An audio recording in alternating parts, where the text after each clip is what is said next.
Hi everybody and welcome back to Lost Genre Reddit Stories. This post is from the subreddit Am I the A-hole and it's by user FewRelative4595. Am I the a-hole for ghosting my girlfriend after she nearly killed both of us? So, my girlfriend, 20 female, and I, 22 male, have been together for a little over 10 months now. We haven't had any heated arguments or fights, except for the fact that she keeps tickling me randomly despite the fact that I've repeatedly told her to never do it again because I connect strangely to it. Something from my childhood which I won't delve into. Now, to get to the current situation. This week I've had my car returned from a paint job and some major look changes, and I was really satisfied with the results. So I took a day off from work and took my girlfriend on a short trip outside the city. We drove to a lake, ate some food, and relaxed for a couple of hours until it got pretty dark and we decided to head back home to get some sleep as I had to go to work the next day and she had an exam. On the way home, I started talking about how happy I felt with how the paint job turned out, and out of nowhere she starts tickling me. I pushed her hand away and told her to stop. Then she reached for my ribs with both hands and got me swerving off the road. Thankfully, nobody was hurt, although my car got some deep scratches, but that doesn't even matter anymore, as I had already slowed down after her first attempt to tickle me. I'll admit that I told her, "What the F is wrong with you?" as soon as we stepped out of the car and she started crying. But I couldn't care less as I felt as if my veins were about to pop. When we got home, I told her to pack her things and go to her best friend, but she threw a tantrum and begged me to forgive her for a little mistake. I didn't say a word. I simply stared in disgust and pointed to her luggage. After her friend picked her up, I tried to go to sleep, but my mind was racing, so I barely got any rest. This happened on Tuesday and she's been blowing up my phone ever since, but I haven't answered any calls or texts and just blocked her. This led to her friend coming to my house and telling me to at least hear my girlfriend out, but I've told her to F off and leave me alone, which made her tell me that I'm more in love with a car than with my girlfriend. So, am I the a-hole in this situation? Should I talk to my girlfriend? I already feel like I can't trust her after what happened and that our relationship can't be fixed. Well, OP, no, in my opinion, you're not the a-hole and your hopefully soon-to-be ex-girlfriend is a complete idiot. Let's make a quick rundown of her smart decision making. First of all, you tell her that tickling you triggers you because of something that happened in your past that you won't mention. Absolutely fine. Now, she doesn't just do it once and you tell her to stop and push her hand away. She actually goes for your ribs a second time, causing you to swerve off the road and have an accident that could have been potentially deadly. That would definitely be enough for me to end the relationship, but she didn't stop there. Once realizing that you were mad at her, she started crying and claiming it was a mistake. How's that work out? She tried to tickle you, you told her no, she went again, but that was a mistake. No, let's call it what it was. Monumentally stupid, if not almost fatal. So no, OP, you're not the a-hole. However, she doesn't seem to be understanding that the relationship is over. So maybe find a way to make it clear to her and then just walk away. And what do you guys think? Let me know in the comments section, and now let's move on to the community comments. Peak Penguin says, not the a-hole. She's an effing idiot. It wasn't just a little mistake. You don't mess with someone while they're driving, period. You've also told her time and time again not to tickle you, and she refuses to respect that boundary, to the point of putting you and everyone on the road around you in danger. She can F right off in my opinion. Slim Fat Boy says, the last sentence made me so effing mad. Not the a-hole. Is she out of her mind? It wouldn't be a little mistake anymore if you actually sent someone into the hospital, or worse, into the grave. This was so effing dangerous for everybody, and she acts like an idiot about it. And what the hell is the friend's deal? Does she have any rational thinking going on? You dodged a ballistic missile. This woman would send you into a coma and still would insist that she did nothing wrong. Take care, man, and stay away from her. You did not overreact at all. Finally, Dam LDNat5 says, I am a 42 female married. My kids are 11 and 9. I have taught them they cannot argue and shout in the car to not distract the driver, as all of our lives could be put at risk. The kicker for me was she did it a second time after you told her to stop. OP, you may have many girlfriends over the years, but you will only have one life. Not the a-hole, my dude. Kick her ass to the curb. And Don Shakar says, not the a-hole. What your ex-girlfriend did could have ended in manslaughter. And even before that, her tickling you when you told her repeatedly that it disturbs you was abusive and disrespectful. But tickling you while you were driving was insanely cruel and dangerous. I'm sorry, but there is nothing to talk about here. She has shown you who she is. Believe her and don't let her near you. OP's comment. I feel I should clarify this. The car is already in the process of getting fixed. It was never about that. What led me to blow up was the fact that she did such a stupid thing while I was driving at night and didn't stop after her first attempt.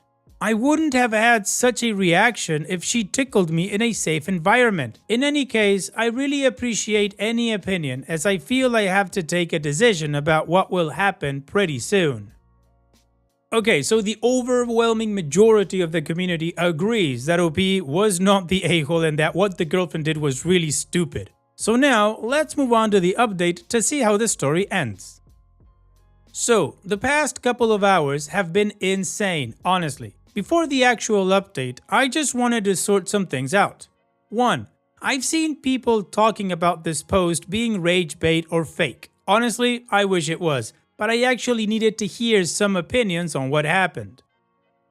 2. Some people talked about me having anger issues. This is not true at all. I never snapped at her like this for tickling me, let alone hitting her or anything like this. But in the rage of the moment, I couldn't keep my mouth shut. I might consider myself to be a calm person, but that doesn't mean I will laugh and giggle through stupid stuff. 3. The actual crash happened at a speed that could have killed us if I swerved in the wrong direction. I was driving on a country road and could have frontally hit a car coming from the other direction, as the speed at which the crash happened was around 40 miles per hour or 65 kilometers per hour. 4. The tickling part and childhood trauma. I've mentioned that to my now ex-girlfriend around 3 months into our relationship. But as many pointed the obvious, I wasn't dating the sharpest tool in the shed and it took me a while to realize it. 5. I think I might have misused the term ghosting. In my head, telling her to get out of my house was already a clear sign of our relationship status. Now to the actual update. After reading nearly all the comments, I took the decision to send my ex a message where I told her we should meet face to face. Some people suggested that I should file for a lawsuit, but my ex is still in uni and her parents can barely afford helping her. She obviously has done an insanely dumb stunt, but I don't want to punish her parents for it. The car is in the process of getting fixed and I can afford it without major financial issues. Still, I took screenshots of her messages in order for me to have some proof in case the situation escalates. And given the current situation, I can't really get a restraining order. In case she'll pull a crazy stunt in the future, a restraining order will be the first thing I'll get my hands on, but there's hope it won't come to that. Anyway, we met earlier at a coffee shop. She looked as if she'd been crying for a long time, but it didn't change my mind at all. What shocked me was the fact that she leaned in for a kiss when she saw me, as if nothing happened. I stopped her and told her that we need to have a serious conversation. I explained that what happened wasn't because of the car itself, but because of her disrespecting my boundaries and not thinking for a second about what might have happened if she did that thing. Besides that, I also felt disrespected by the fact that her best friend came knocking at my door to demand things, despite not having any rights to do so. This led me to ask my ex if she told her best friend the truth or if she lied about the situation. She said that she only told her friend that we had a small car crash and I'm pissed at her. Hearing that made me feel disappointed as hell, but I did my best to remain calm. I told her to tell the real story to her friends and family, and she raised her voice and told me that I am accusing her of being a liar. This accusation led to a 50-minute discussion about how the crash was solely her fault and how she put our lives at risk. I asked her if everything's clear to her about our situation, and her response was, "Yep, 100%. Can we go home now?" That honestly shocked me. I told her that there was no way we can be back together, and I suggested she should be more careful and considerate with her future partner. Her reaction was all tears, shaking, and begging me to reconsider my decision, but I just can't look at her the same. I explained again that for me, it wasn't a small mistake she made, it was a full-on stupid decision that shouldn't be done by an adult, as it could have resulted in something deadly. She just thinks I'm exaggerating, and this back and forth argument led to her asking if there's someone else in my life and I'm just using the accident as an excuse. Wow, so she's doubling down on the stupid. I didn't see that coming. I denied that and told her that she's too selfish to even realize that she broke my trust and disrespects me by saying this crap. I left the coffee shop feeling like I've been talking to a wall, but at least I can't say that I didn't try to have a conversation. Anyway, an hour ago her mom texted me asking what happened, and I told her everything. I said that I don't want any money from them, but the only thing I'm asking is for my ex to keep her distance from me. She apologized for what her daughter did and wished me all the best. As for her friend, from my understanding, she just came to my house without talking with my ex on whether she should do it or not, so I guess she just tried to be the main character in this whole story. Right now, I'm preparing for work, but my chest isn't heavy anymore. Thank you for helping me navigate this weird situation, and thanks for all the kind messages. Hope everyone stays safe. Wow, OP, I agree with the commenter. Bullet dodged. Maybe she did understand that what she did was wrong, but she didn't understand that this was a reason for you to break up with her. And when you made that clear, she thought you were using it as an excuse to break up with her. That's wild. Anyways, OP, here's wishing you the best in the future. Take care and thanks for sharing. And now let's move on to the next post that also has an update. This post is from the subreddit Am I the A-hole, and it's by user IntelligentTap1832. Would I be the a-hole for refusing to buy a late birthday gift for my son's classmate? I have 3 kids, 8 male, 5 male, and 1 female. My younger son is friends with a classmate I'll call Mikey. His brother James is in the same class as my older son, but they're not friends. Back in March, the boy's mother informed the class's mom group chat that James had the flu and his birthday party would have to be cancelled. My older son had not been invited to that party. My wife and I didn't even know about it until she saw the text. But since my son wasn't friends with James, we didn't mind. My younger son just got his invitation to Mikey's birthday party, which will take place in the first week of June. On it, there is a reminder to bring an additional gift for James. Both me and my wife were confused. When we asked their parents about it, they said that since James didn't get to have his friends over for his own birthday, they wanted his friends to have the opportunity to give him gifts during Mikey's party. Again, my older son is not friends with James and had not been invited to his cancelled party. So we were never planning on giving him a gift in the first place. We didn't even know it was his birthday. Even if we were buying him a gift, we'd give it to him on some other occasion, not during his younger brother's party. It doesn't feel fair to Mikey. Once my wife and I had agreed on that, we informed the boy's parents we wouldn't get a gift for James. We told them all our reasons, but they argued that we were being petty and vindictive, and it was unfair to deprive James of a birthday gift just because our son doesn't like him. From what I gather, that's not the case. Their mother is threatening to uninvite my younger son from Mikey's birthday over this. Their father is less harsh, but still thinks we should reconsider our decision. Would I be the a-hole? Oh wow, nice, we have a twofer. It's an Am I the A-hole post with entitled people sprinkled all around it.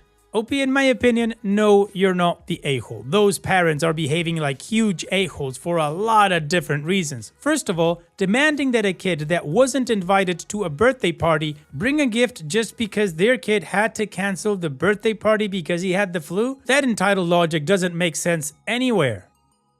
But that wasn't enough for them because they also wanted to ruin their other kid's birthday party, because that makes sense. But the ironic cherry on top is when you told them no, they called you guys petty and vindictive, and then threatened to have your other child uninvited from Mikey's birthday. I think I really heard irony facepalm itself right there. Anyways, OP, if I was in your shoes, I would just take my kids to Mikey's birthday party with a gift for Mikey and not for James. And then I would just ignore their response, which I'm guessing would be some sort of a Facebook or Instagram post about people being mean to kids. And what do you guys think? Let me know in the comments section, and now let's check out the community comments. Training Dearest says, not the a-hole. Neither of your sons are friends with James. Neither of them were ever invited to James's party. And if the party was cancelled, then so were the gifts. It's beyond ridiculous to expect free gifts from Mikey's friends for James. At Mikey's party, that's an easy no. Hopeful Material 4123 says, so for starters, you are most definitely not the a-hole here, and the parents are incredibly strange and entitled for this. However, it makes me feel bad for both of their children. It is not you and your wife's job to provide gifts for the older child, but I would look at it like this. How important is Mikey to your child? Could you spare even a small gift for the older child, even if it is from the dollar store, so your son could spend time with a friend who is important to him? It makes me feel like the children are not treated right by their parents, and it makes me feel sad to see this kind of behavior from them. But no, you are not wrong. And Opie responds, while I wouldn't say money is a problem here, we're not made of it. My daughter turned 1 weeks ago and will have family coming over from our home country in July, so we're trying not to spend too much. Even if I look for an inexpensive birthday gift, I have no idea what James likes, and neither does my son. I also would not give it to him during Mikey's birthday party. I know it was their parents' decision, but if I wouldn't do it to my own kids, I won't do it to theirs. And Blue Pencils 212 says, not the a-hole. Are they planning on shaking down Mikey's guests at the door to make sure they're carrying 2 gifts and not let them in if not? Because I would just send your younger son with Mikey's gift. I don't understand this. These are Mikey's friends, right? You happen to have an older son the appropriate age, but most families won't. So they're forcing 2 presents out of kids who may not even know the older one? Damn. Why don't they just reschedule the kid's cancelled birthday? If they can't afford a fancy one, then let it be old school cake at the house. These days, most older boys would be happy hanging out and playing video games anyway. Or if it's warm, buy a bunch of cheap water guns and put them outside with a stack of towels. Alright, the community agrees that OP is not the a-hole. However, the advice ranges from maybe buying a small gift for James so that the kids, they don't get into a weird situation, or just ignore it completely and send your son with a gift for just Mikey. So now, let's move on to the update to see what OP did and how the story ends. The main piece of advice I got when I first posted here, or at least the one that stuck with me the most, was to buy a smaller, inexpensive gift for James. I was more than fine with doing that, but I had no idea what he liked. I also didn't want to give him that gift during his brother's birthday party, as that didn't feel fair to Mikey. My wife and I talked, and we settled on getting James a gift card to a bookstore. We also had our older son give it to him at school days before the party. He said James was grateful. Later that day, the boy's mom texted the mom group chat saying she didn't want people cheaping out on James just because it wasn't his birthday. My wife agrees that it felt targeted, but we can't prove anything. Either way, we've given him a gift. We don't need to indulge in this any more than we already have. We'll just complain to each other. Our younger son wasn't uninvited from the birthday party. I was working, so my wife took him. According to her, the party was clearly Mikey's. The only thing indicating otherwise was the fact that James opened his gifts during it. My wife said she avoided their parents, but did get a few dirty looks from them, especially when Mikey opened the gift my son had picked out. It was a Spider-Man toy car that he thought Mikey would like. We'd also bought it before this whole fiasco. Since we actually know Mikey, it was more personal than the gift card. I still don't understand a single decisions the boy's parents made, but I'm glad my son's friendship is intact. I just hope my wife and I don't need to interact with that family too much in the future. Thank you. Well, Peep, it sounds like it was a good solution, apart from the dirty looks, which who cares? Your son's friendship is intact, and as you say, that's the important thing. Hopefully you don't have to deal too much with these a-holes anyways. Take care, OP, and thank you for sharing. And that's it for today's video. Thank you so much for taking the time to watch it. Now, if you've gotten to this point in the video, I assume that you like these stories that I'm reading out, so here are a couple more that you might enjoy. And if you don't have any time to watch another story right now, save it for later, and also, don't forget to hit that subscribe button.